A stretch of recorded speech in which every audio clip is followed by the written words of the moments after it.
Less than a week after a fatal shooting in a shopping center parking lot in Catonsville, police have arrested a suspect. ABC 2 News' Jeff Hager joins us right now on how police cracked the case. Jeff.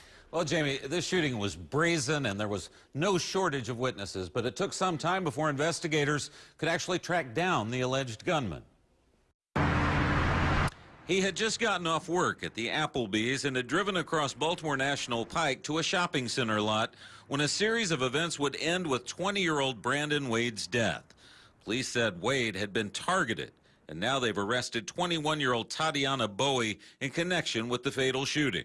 They were involved in an argument. This is not somebody who just randomly came up to somebody else and shot them. There was something going on there between the two people.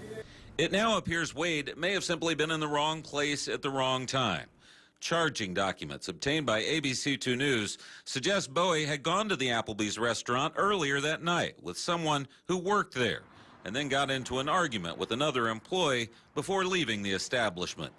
Later, when Wade and some of his co-workers clocked out, they parked across the street behind loafers to discuss having drinks. And that's when Bowie showed up and confronted the woman she had had words with earlier, ultimately holding one of Ward's female co-workers around the neck. When he and others tried to pull them apart, as many as 6 gunshots rang out, and Bowie was seen holding a revolver in her hand. During that argument, the suspect shot the victim at least one time and then fled the scene. The bullet that struck Ward in the back would prove to be fatal.